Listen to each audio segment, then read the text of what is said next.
And what is up out there, Caniac Nation? Thanks for joining us for session 69 of Caniac Sessions. I'm Griff. And I'm AB. And what a great day it is to be a Carolina Hurricane fan. What a great day it is, AB. How are you feeling, buddy?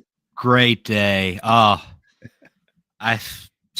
I mean, those patents, I mean, he made a patent move last night. Got us all tricked. Didn't think Rantanen was going to be here. And then all of a sudden, Mikko Rantanen is here. And Taylor Hall is here. Thought we were going to give up more than what we did. But this is a historic trade in the NHL in many, many years. I'd probably put it up there with the Tkachuk trade. Oh, I think it clears that. Because, and yeah, I would think so too, because it was so unexpected. You didn't know, and Tulsky just threw everybody through a loop, and pretty much the Canucks weren't going to bite, and he went and traded for a top 15 player in the league, and now he's by Carolina Hurricanes. So couldn't sleep last night, and then woke up just bright-eyed and bushy-tailed. What about you? We're going to dive into this. We're going to, talk about it. Be here for probably the next hour. We'll take everybody right up to the Eric Tulsky press conference at 2:00.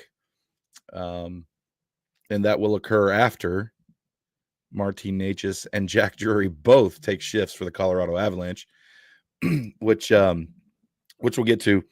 But yeah, this has got to be, if it's not the biggest trade in the NHL this century, I don't know what is. Maybe the Joe Thornton trade in 2005.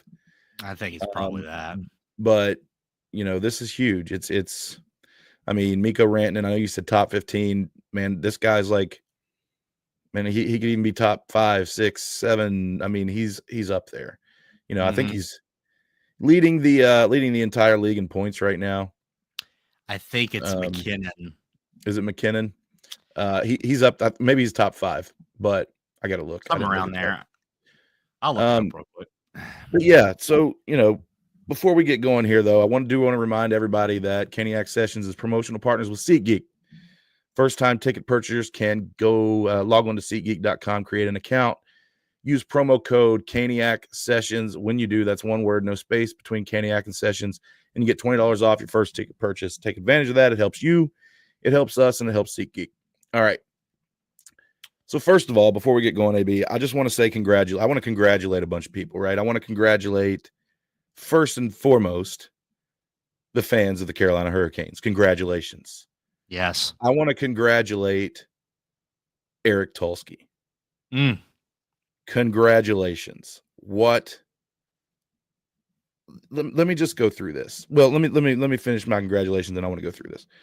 Congratulations to the players of the Carolina Hurricanes, because your front office believes in you enough to go and pull this trade off to give you a little more firepower. Well, okay, a lot more firepower. A lot. And really takes you from a good team to potentially one of the Stanley Cup favorites. I mean, overnight, literally. So, and the timing's good. Eric Tulsky, congratulations. Holy cow, what a job. I knew he was going to be good. I figured he would be a good GM, but man, he literally comes in his first year and pulls off one of the biggest trades in our lifetime, AB. Yeah, I mean, if you think about that, this is his team now, and he made that statement pretty quick. Absolutely. He didn't hesitate. And in the beginning of the season, we talked about how this is a rebuilding year. We don't know what's going to happen. Tulsky made a bunch of moves that were low salary but had term. Mm-hmm. And now you have a bunch of this cap space, and you go out and get a player like Mikko Rantanen and Taylor Hall. It leaves you plenty of opportunities to re-sign Rantanen, perhaps Taylor Hall as well, and still have enough left room. So This is clearly no doubt of rookie GM or anything because he just made his mark that Let's quick. walk through this. Eric Tulsky. We find out at the conclusion of the playoffs last year, Don Waddell, well, it really wasn't instantly. It took a couple weeks. Don Waddell decided to leave the Carolina Hurricanes.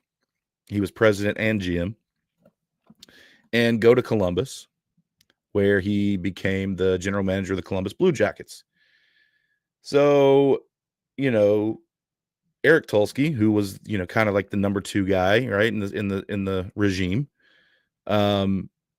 gets promoted to interim general manager.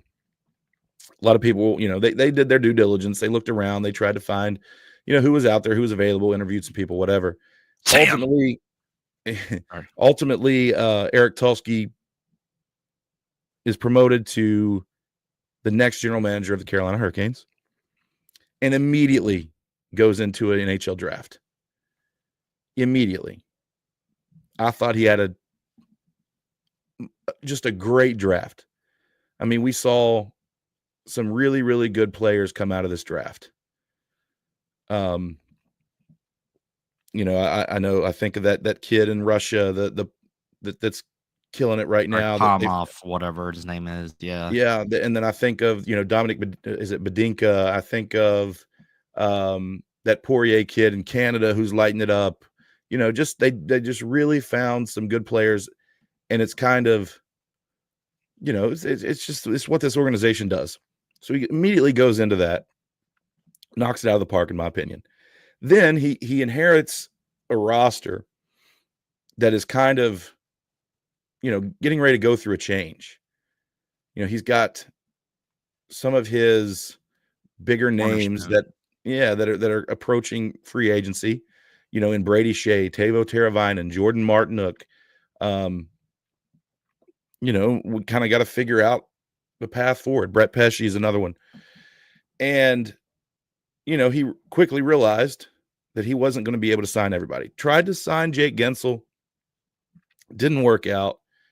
And really that's a silver lining today. Because if Jake Gensel would have been signed, this trade would never be possible.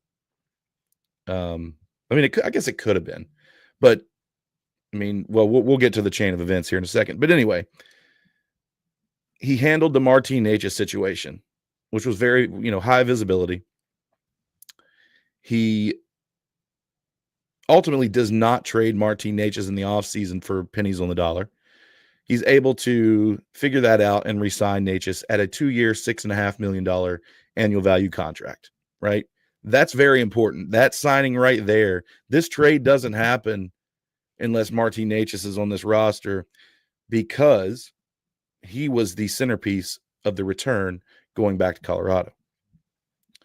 So he re-signs Martin Necas, and he kind of takes the risk, kind of bets on Necas to have a good season. And we all saw what Necas came out and did in the beginning of the year. Lights it up, just absolutely paces the league in scoring. Then obviously we saw him regress, but that start, again, this trade may not happen today if it's not for that start for Necas. So then we go into the season. We have goalie issues again. Are we going to trade for a goalie? Are we going to go get John Gibson? Are we going to do this? Are we going to do that? He says, hey, look, everybody chill.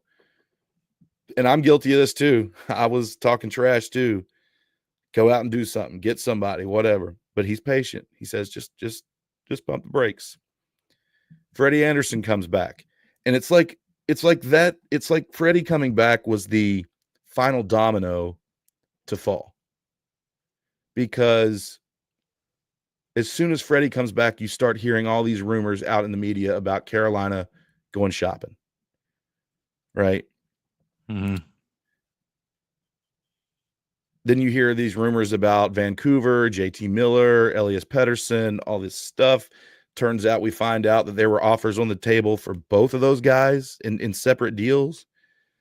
And Eric Tulsky says, you know what? Hold on. Let me go down here and see what Colorado is going to do with this guy. Sure enough, Colorado can't pay him, so the trade happens. All of that has to happen and fall into place for this to be possible today. And just amazing work by a rookie GM. He's the smartest guy in the room. He, they always say, you remember the Secretary of Defense, Jim Mattis, right? Mm-hmm. He was the Marine general, and he was the first Sec Def under Donald Trump. Well, Jim Mattis always used to say when he met somebody, when you meet somebody, you have to have basically a plan to kill them. Like that's your mindset. Like, I mean, like, that's what he used to say. When you meet somebody for the first time, you've got to have a plan on how to kill them in case, talking more of a combat scenario. But anyway, that's kind of how Eric Tulsky is. Like, when you meet somebody, you have to have a plan in place to basically be smarter. And I feel like, I don't know, I just feel like that's him. Wow. I'm just blown away. Yeah, I will say this too. Necas was the first on the ice, the first shift of the game. He's paired with Drury and Nathan McKinnon to start, and Jack Drury is centering the third line. I'm not sure who his linemen are, but going back to what you said about Tulsky, it seemed like we're taking all these guys that have term that we want with term that we're signing and getting them for a pretty reasonable price. And it's paid off. And I think that Tulsky had that all in mind all along because he knew the scenario with a lot of names being thrown around early. And it was a good experience. I think it was a really good experience for him with Jake Gensel because he understood, what the negotiations look like and what to do and what not to do. And he had just been kind of quiet a little bit to start the year. He kind of liked everything that was happening. We went from wanting a goalie to is Necas being traded now? What's the deal? Is Svechnikov being traded? Like Dylan Cousins, like all of these just rumors just flying around to now him pretty much playing a game with the Canucks and pretty much their management not wanting to pull the trigger. And like you said, Tulsky just hanging up the phone and getting on the other line and making a trade like that happen.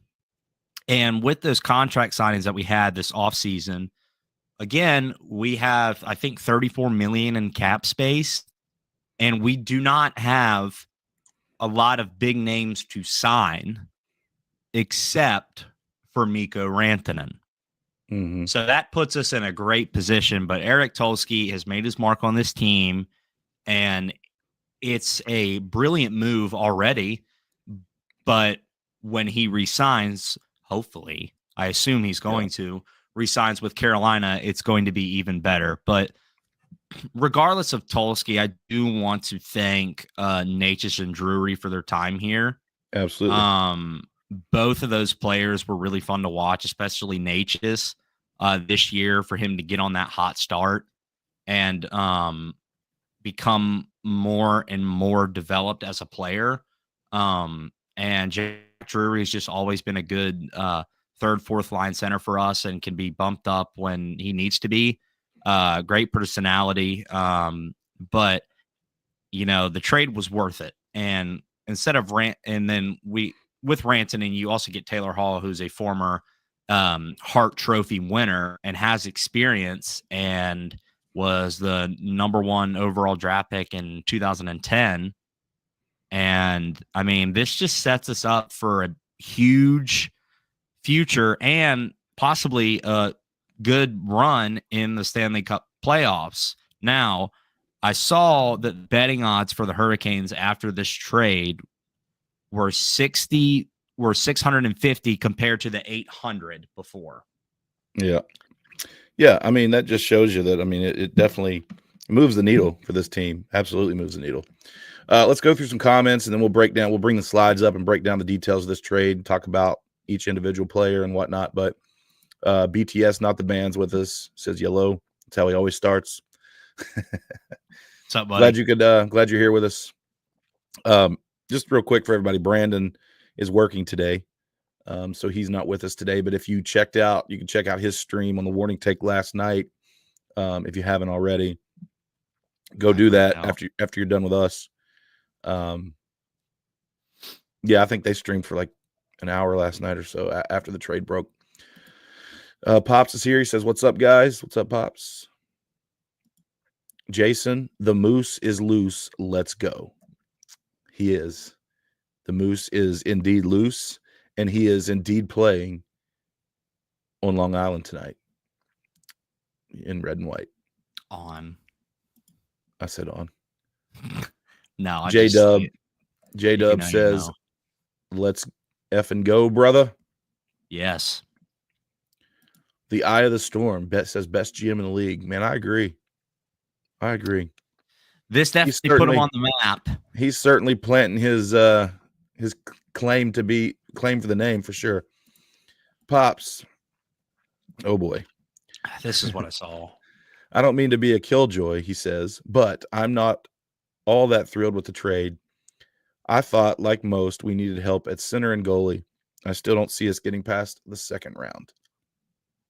So I did see something before we started this that Mikko Rantanen has taken 200-something face-offs. Not that he's going to play center, but if we need him to, if somebody gets kicked out of the dot, he's 53.3% on the year. And second, and a center, sure. Obviously, that's been our problem for many years. But, I mean, a player like Rantanen doesn't come up every so often. Yeah. Like, I would argue. Oh, go ahead. I would argue that, bringing in Mikko Rantanen, you automatically, whoever's playing the center on that line, you automatically make them better. And especially his buddy. Yeah, right. Yeah, he's going to play with Aho and more than likely.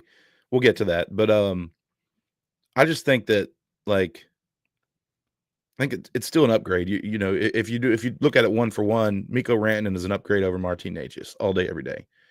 Taylor Hall is an upgrade over Jack Drury all day, every day. You make that trade, this trade that just happened, you make that trade every day of the week. Just every day. You do not, there's no way you pass up this trade. Carolina wins this trade. I would argue, even if we don't sign Mikko Rantanen. Stop it. I'm just saying, I would still argue that we won the trade. I just would. I just think that you pick up Rantanen and Hall for a Necas and Drury and a couple picks that aren't even a first round. Man, just anyway. He said he still don't see us getting past the second round. Yeah, I don't. Maybe we do, maybe we don't. I don't know. I just think this team is better today than it was yesterday. As far as center depth goes, obviously Jack Drury's a center. He goes back to Colorado.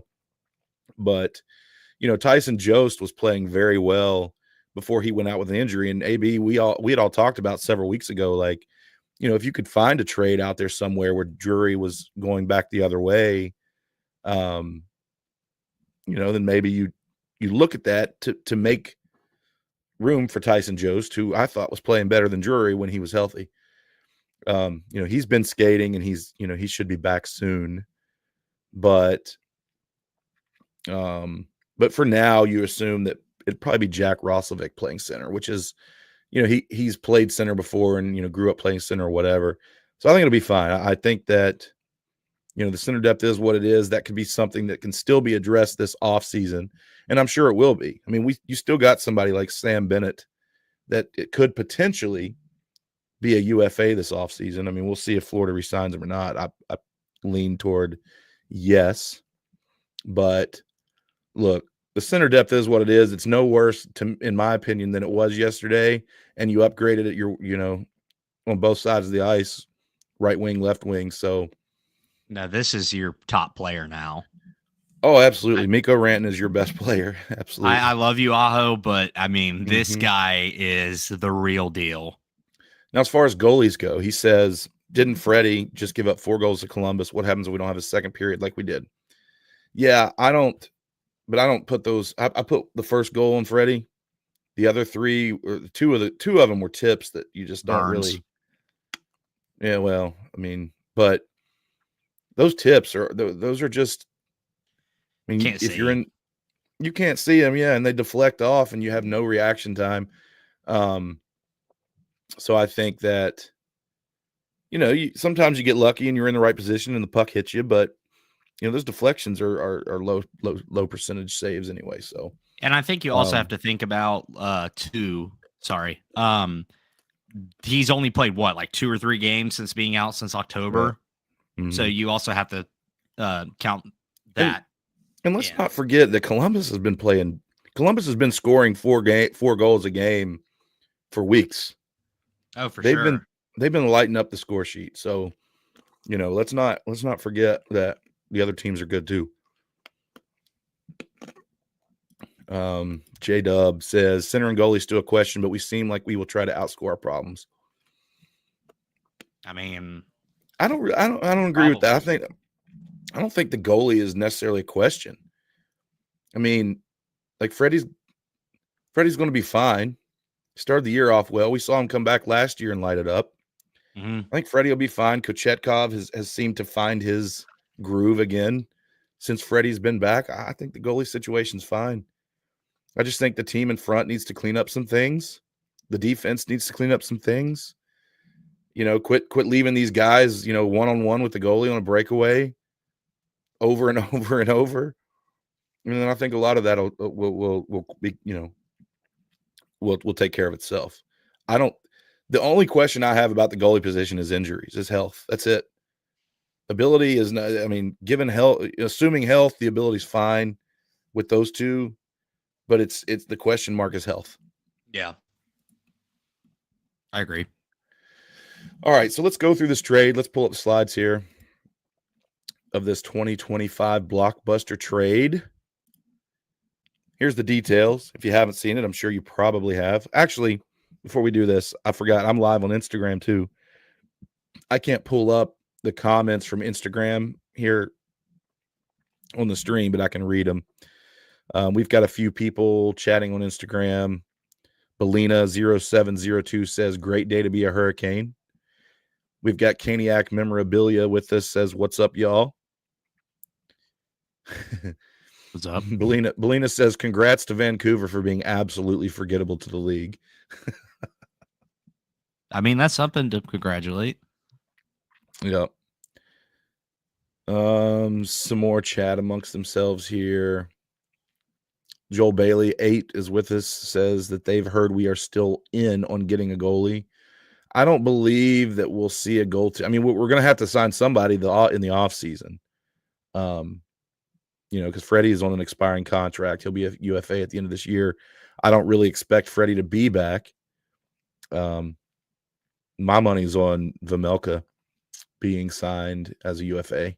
Cooch and Vejmelka tandem. Could be. Yeah.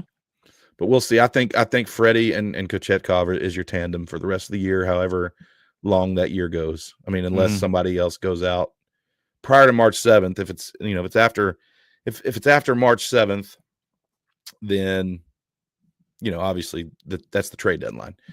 So let's go through this trade here.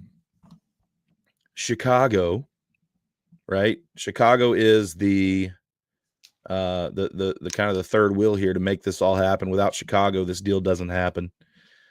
They retain 50% of the Mikko Rantanen cap hit. That's $4.625 million, right? And then they also get a 2025 third round pick, which was originally theirs. They traded that pick to Carolina in the draft last year when Carolina traded back. That's what they received for swapping with Chicago. So they give that pick back to Chicago. Now, a lot of people don't understand what Chicago's doing here. We got B in the chat. B says, so if I'm understanding this, Chicago paid $4.6 million for a third round pick. Kind of. But here's the thing. Here's what Chicago basically did. They saved some cap on this transaction, right? That not only got a third round pick, but they're saving like $1.4 million of cap space. Okay.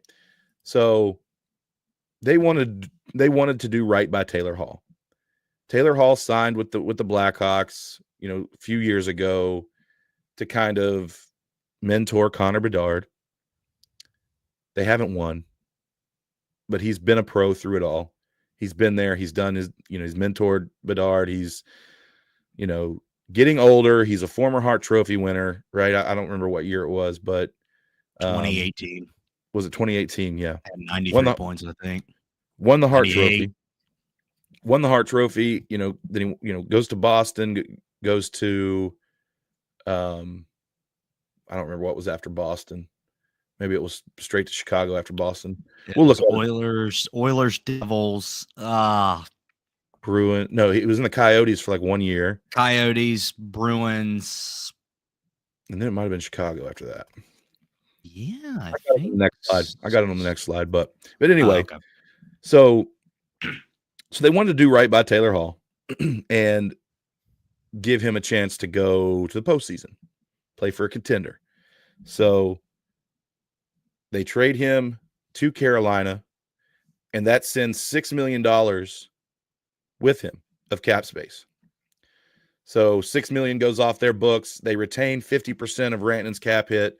They get their original third-round pick back, which is really, a late second-round pick, to be honest. I mean, it's a low third-round pick. Yeah. So, there's plenty of good players to be found at that spot. And they save $1.4 million that maybe they can use to flip, something here, or if they want to retain on another deal throughout the league for some more picks or assets or whatever, they can do so. So Chicago doesn't really, get nothing. They get a third-round pick and $1.4 million of cap space. Mm-hmm. Right? And then Taylor Hall gets to go play for a Stanley Cup. So, yeah, go ahead. Sorry. No, I was going to keep walking through the trade, but go ahead. No, I was just going to add about Chicago. They really don't have anything to lose, and the cap is going up. And I think it's just a classy move, too. And they need draft picks. They're rebuilding right now. So it makes sense for them to get 1.5 or 4 in cap space and get rid of that 6, like you said. So, yeah. All right. So Carolina, obviously, what we all care about. Carolina gets Mikko Rantanen and only 50% of his cap hit for the remainder of this season at $4.625 million. Excuse me. And they also pick up Taylor Hall from Chicago and his full $6 million cap hit.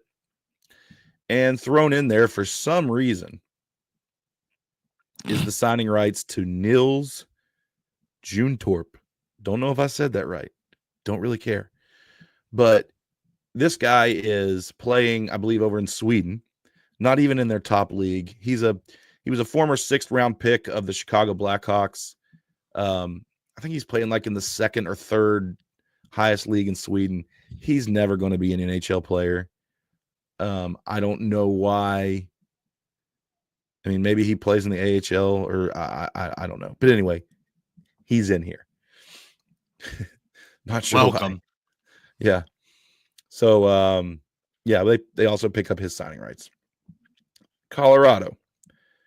They receive from Carolina Martin Necas and his 100% of his $6.5 million cap hit.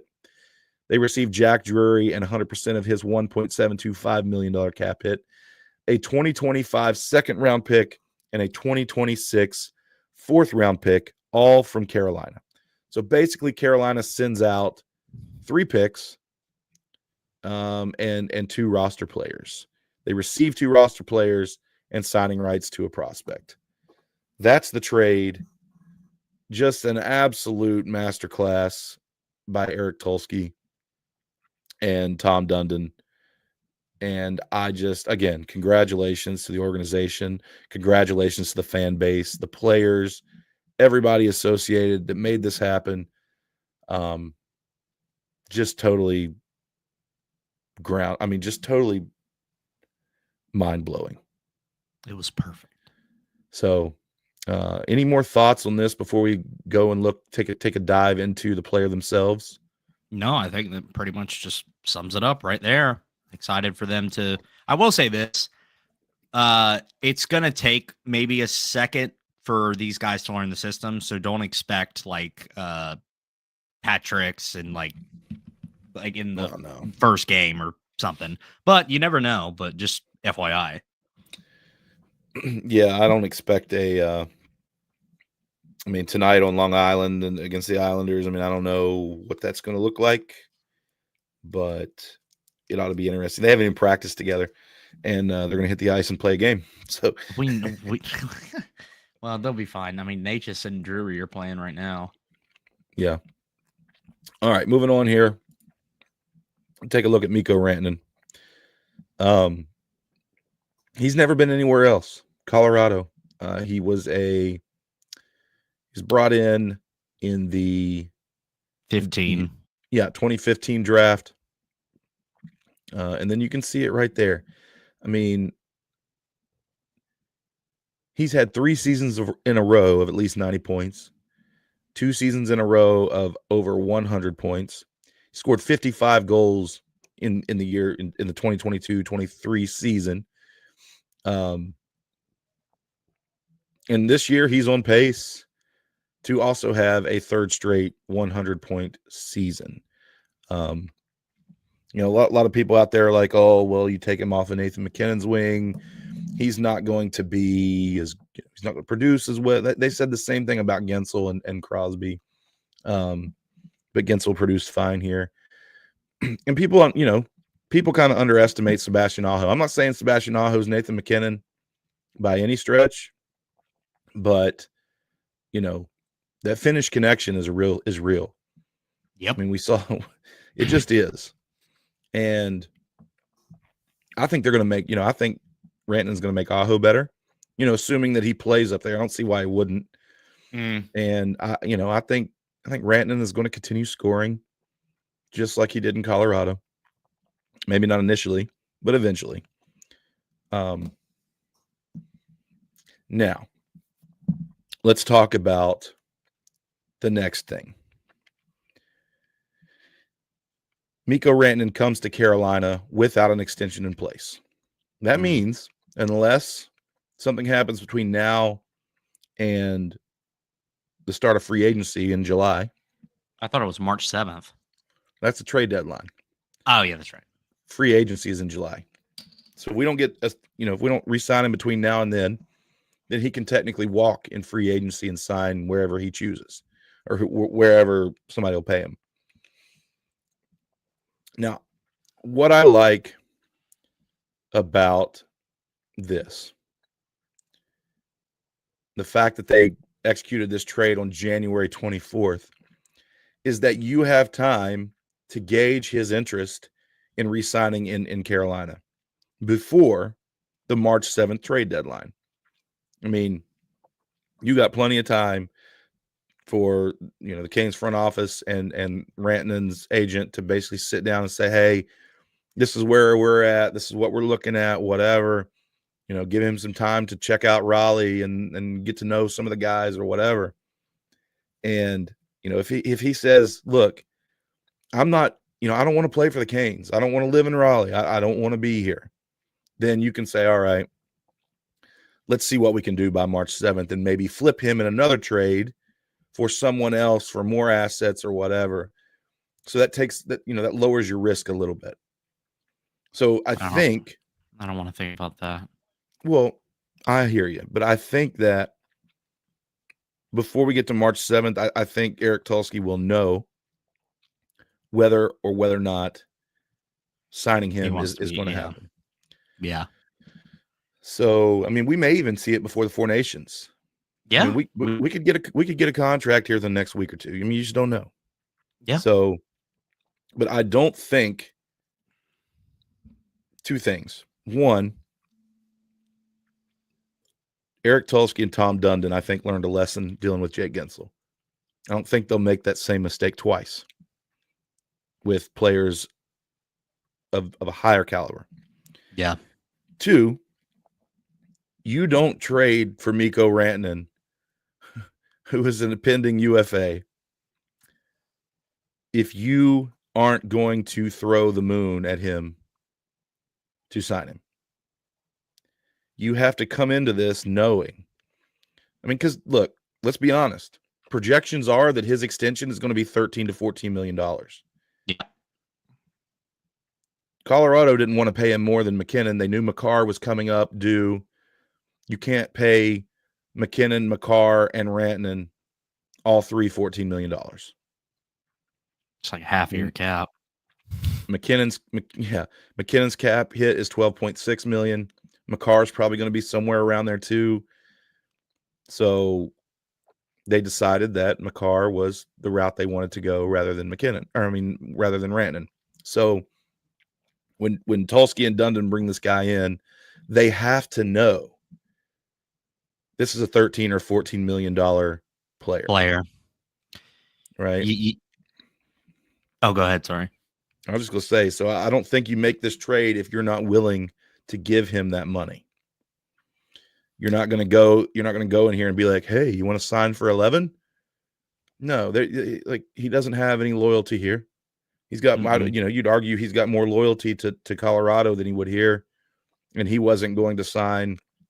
I mean, reports out there that extension talks, it's basically they were too far apart. So, I mean, maybe if they would have waited on it, they would have come closer. But I just don't think Tulsky, pulls the trigger on this if he's not prepared to pay the guy fair market value. Yeah, after this, I got to go downstairs and pick up my package. It's been sitting out there for a couple of hours. But anyways, like you were saying,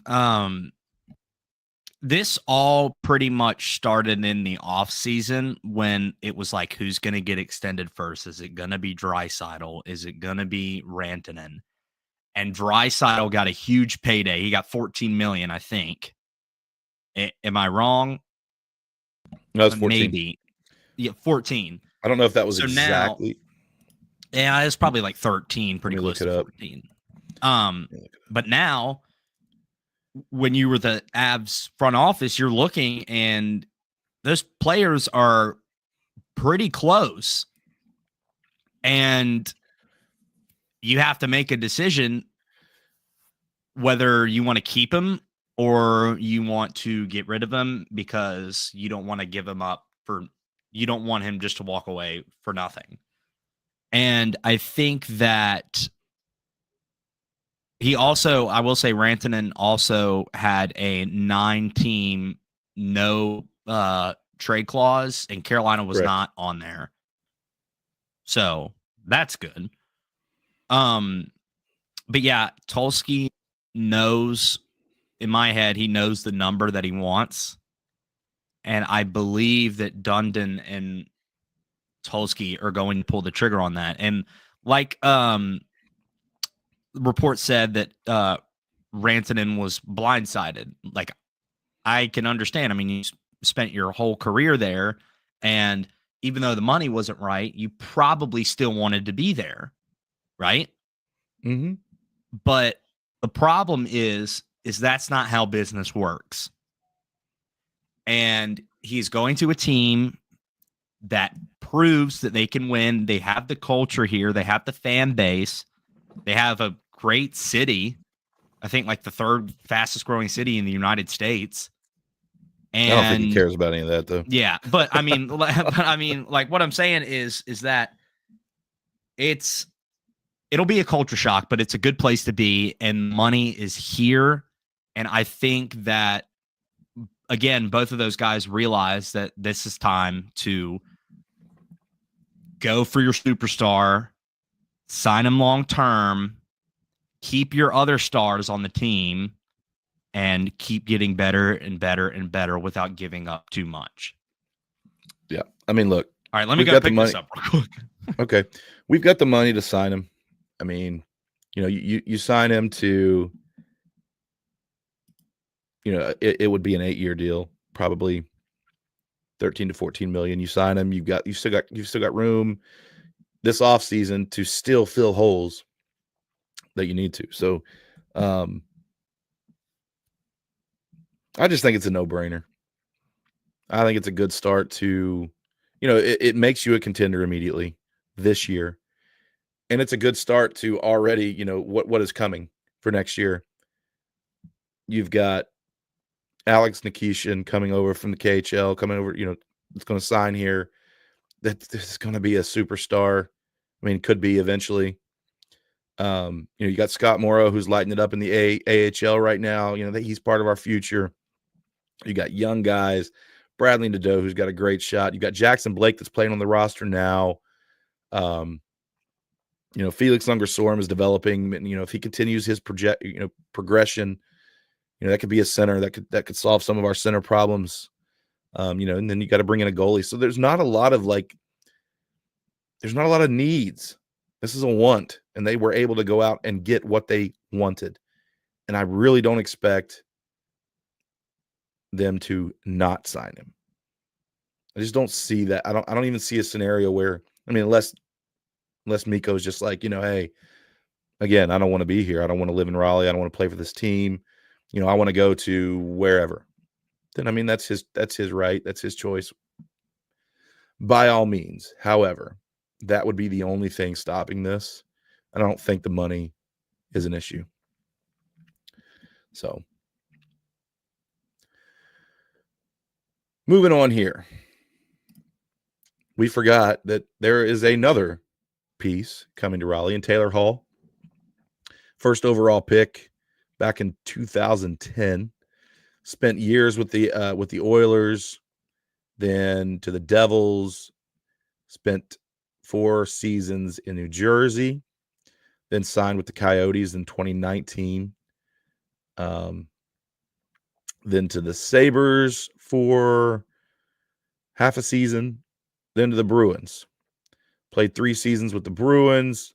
Then he signed with Chicago, a 3-year deal at $6 million, and that brings us to where we are now. So again, I think Chicago makes this, sends him to Carolina as part of this deal to kind of do right by him. AB's back. Okay, sorry, I had to unbox it and look at the light. Oh, you're good. No worries.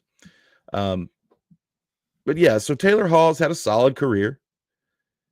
He's produced throughout his career for the most part. He was he hit 39 goals in 2017. That was his heart year, right? 93 points.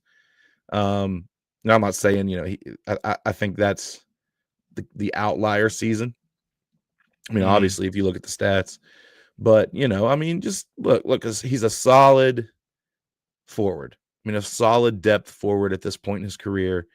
He's so far this year, he's sitting on 9 goals, 15 assists for 24 points on a bad Blackhawks team. So, I think he was out last year, most of the year dealing with injury.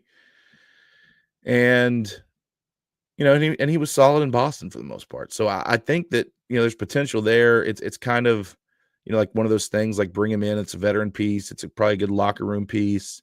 That's just experienced and been around, and that you can never have enough of those guys. And so, yeah, I think that's a solid ad. Yesterday, when this right before Chicago played last night, we found out that Taylor Hall was a scratch in that game. And this was before any of the, the trade stuff started coming out. Found out Taylor Hall was a scratch, and then people, were like, "Oh, I think this has to do with Carolina." And I got mad.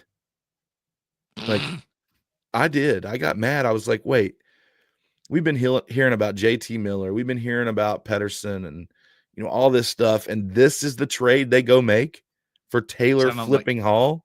Sounded like a Pawn Stars episode. Best I can do is Taylor Hall. Right? I was like, what is it? What is this? Yeah, I will say, going back to Taylor Hall, he was a part of his first big trade was actually a part when it was the Oilers, when it was Adam Larson for Taylor Hall to the Devils, one for one. and that ended up backfiring. But yeah, I saw he was a healthy scratch, and then and it was like, oh, Carolina's involved, and I was like, this can't. I knew that it wasn't just Taylor Hall. I knew there was somebody else involved, and I thought it was the Canucks. Yeah. And then that whole thing happened. But I mean, Taylor Hall is still a fast skater. I mean, that was a really big highlight of his early career is he was so quick and he could shoot.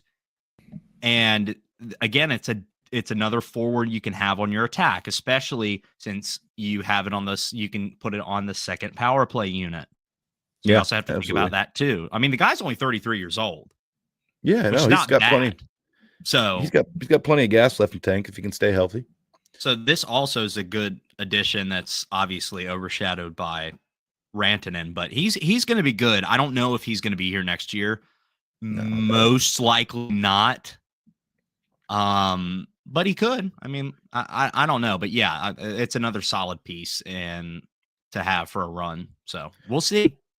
Yeah, I don't know if anybody saw my tweet that I put out yesterday before we knew about Rantanen, but I was like, if this is really the trade that they're making after all this, like if there's nothing else attached to this, like I'm gonna be pretty disappointed. Like if this is, because I don't know how Taylor Hall makes your team better in the year 2025 is basically what I tweeted out, and I sent that, and it was like it posted, and I kid you not, 15 seconds later, I see Sarah Valley's post about Rantanen. And I from that point until, I don't know, 10 p.m. last night, things are a little fuzzy. But just, trying to get all the details. And is KK going? Is KK not going? Who is it? No, it's Drury. Is it, are we losing any prospects in this deal? Like what? And, it was things were kind of coming out piece by piece until we finally got the final details sometime. I don't remember what time it was, but I think it was around 10 o'clock. I wish I had my Apple Watch on just to see the heart rate come up and then hear about who's coming in, down, up, down. Yeah.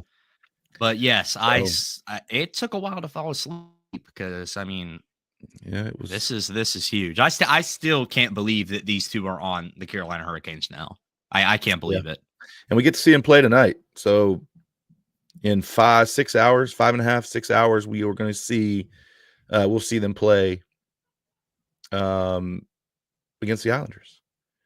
Was it 7:30? 7:30 puck drop. Yep, 7:30. Okay. So we'll see it. So anyway, Taylor Hall also coming to Raleigh.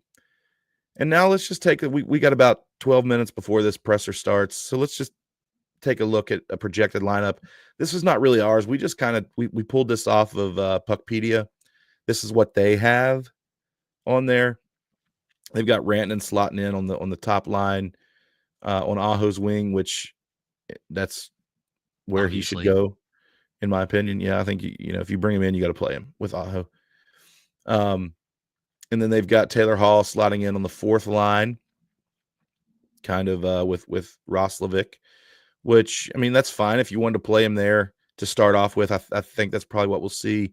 Maybe he finds his way up to the second line, at some point in a couple weeks just to see what we got there. But say that one more time. Cut out. I was just saying that, maybe you'll see him come up into the top six, just to see what you got there, try it out. Oh, okay. In a couple weeks or so. But I figured this is what we'll see to start. I think the Robinson, Kotkaniemi, and Blake line could be sneaky good. I think Jackson Blake is I think we're watching his 200-foot game flourish in the top six. I thought he's been really good, in the few games that he's played up there with Aho. So, or maybe you bump Svetch down to the KK line. And, if you wanted to try Jarvis up top with Aho and Rantanen, or, I don't know. There's so many possibilities that they could go with this. I kind of like Jarvis on that Stahl line lately. He's been scoring like crazy there. So I wouldn't touch that. Yeah, so is Jordan Stahl. So I don't know if I'd touch that. I think I would leave. I think this is what I would put on the ice tonight if it were up to me. So I think Puckpedia gets it right. What do you think? Yeah, like you said, I think this is ideally the lineup that you're going to see. I heard talks about this previously, and me and Brandon talked about it before, of putting Svechnikov on the right wing, but now you have Mikko Rantanen as your right winger, and you're not going to flip flop him there. And Svechnikov has been playing on the left wing. I don't. I mean, like you said, I think I could see Taylor Hall going up to that second line. But, I mean, Robinson's been playing just fine there. Yeah. And, I mean, there's really nothing to critique it. I mean, obviously, when Yost eventually comes back, he's going to go in the center spot, and Roslovic's going to move to the right wing, and Jaska is going to be sent back down. But I mean, there's really nothing to do. I mean, this is perfect where it is. Yeah, well, look here. So you know right now you've got Tyson Jost and William Carrier both out with injuries. So yes, when Tyson Jost comes back, he goes right there into Roslovic, fourth line center, and then you got to figure out what you're doing next. Jaska would go back down to the minors, but then you got to figure out where William Carrier is going to plug in. Here, who gets scratched? I don't know if he's coming back at the end of the season. They said they said they have hope. Hopefully, I could see him coming back for the playoffs. Yeah, I could too, and then put him in, and then gosh, somebody would have to be moved. Yeah, somebody would have to be scratched, and I don't know. That's not a decision that I want to make. Exactly, you'd be fired. Yeah, but I don't think it'll be Jackson Blake. I don't know. So I just saw this. Drury's on a line with Ross Colton and Logan O'Connor. That's the last I'm going to talk about them. Yeah, correct. All right, Snowman NC is with us. He says, "Where is the press conference going to be streamed?" I'm assuming it'll be on Hurricanes.com. They usually set up a stream. So, and a lot of times Walt Ruff will share it, or Canes PR will share it on Twitter or X. So, follow Canes PR, follow Walt Ruff. I'm sure you probably already do, but check it out there. Yeah, I'm not seeing anything on PR. It's probably going to be on the website. Yeah, Walt usually has it up. So, but yeah, so let's just wrap this up here, AB. I'll put this into context for us again, and and let's get out of here so we can hear this presser. All right, I mean, nothing pretty much else to say. Be on the lookout on X for this press conference, and tune in tonight at 7:30 as the Hurricanes take on the Islanders. If you haven't already, please follow us on X, Instagram, Facebook, TikTok, Threads, and subscribe to us on YouTube. Comment, like the video, share it with your friends, turn on the notifications bell so you don't miss anything that we put out, especially like these emergency not press conferences, but these little episodes after something big happens. And if you want to keep up with Griff personally on X, you can follow him there on M_Griff10. And if you want to keep up with me on X, you can follow me at AB caniacsessions. Thank you so much for listening and watching session 69, and we will see you in session 70. And what a great day it is to be a fan of this team. Bye.